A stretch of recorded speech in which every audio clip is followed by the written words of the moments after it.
తల్లికి వందనం అన్నదాత సుఖీభావ పథకాలపై ముఖ్యమంత్రి చంద్రబాబు నాయుడు మరోసారి కీలక ప్రకటన చేశారు. తల్లికి వందనం అమలుకు అన్ని సన్నాహాలు చేస్తున్నట్లు ఆయన వెల్లడించారు.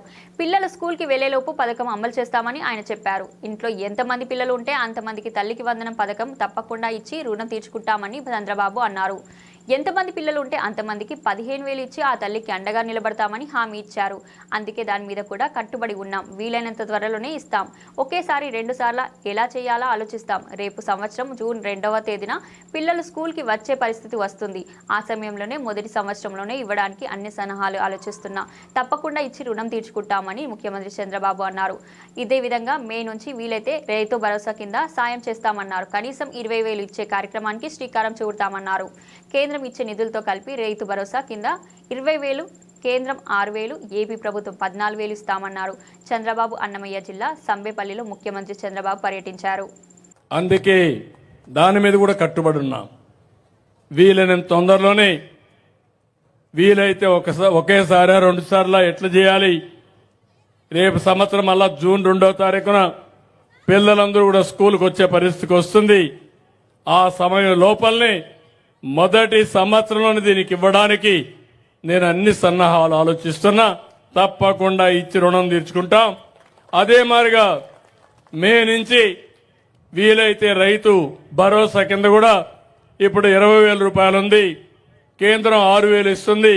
మనం 14,000 రూపాయలు ఇవ్వాలి. వాళ్ళు ఇంకా ఎక్కువ ఇస్తే మనకు ఉపయోగపడుతుంది. కానీ వాళ్ళు ఇవ్వకపోయినా కనీసం 20,000 ఇచ్చే కార్యక్రమానికి శ్రీకారం చుడతాం. కేంద్రం ఇచ్చేదానికి అనుకూలంగా 3 విడతల్లో మీ డబ్బులు ఇచ్చే కార్యక్రమానికి కూడా శ్రీకారం చుడతాను. అంటే నేను చేసే పనులు నేను చేస్తున్నాను. మీరు కూడా ఆదాయాన్ని పెంచుకునే మార్గంతో ముందుకు పోవాలి. శాశ్వతంగా పేదలుగా ఉండడం కాదు. శాశ్వతంగా మనం అందరం ప్రభుత్వం పైన ఆధారపడకుండా మన కాళ్ల పైన మనం నిలబడుతూ ప్రభుత్వం ఇచ్చే సహాయాన్ని తీసుకుని ఇంకా ముందుకు పోవాల్సిన అవసరం ఉంది. ఇంకో పక్కన మీరు చూస్తే మొన్ననే 6,700 కోట్లు రిలీజ్ చేశాం.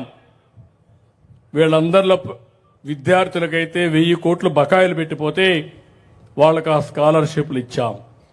ప్రభుత్వ ఉద్యోగులకు జీతాలు అవన్నీ కూడా ప్రావిడెంట్ ఫండ్ అవన్నీ ఇచ్చాం.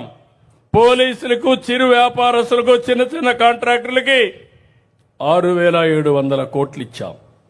ఇప్పటి వరకు మీరు చూస్తే ఈ 7-8 నెలల్లో 22,252 కోట్లు ఖర్చు పెట్టి బకాయిలన్నీ పూర్తి చేసే పరిస్థితికి వచ్చాం. పంచాయతీలో డబ్బులు లేకపోతే దాన్ని కూడా ఎక్కడికక్కడ ఇచ్చి ముందుకు పోయాం.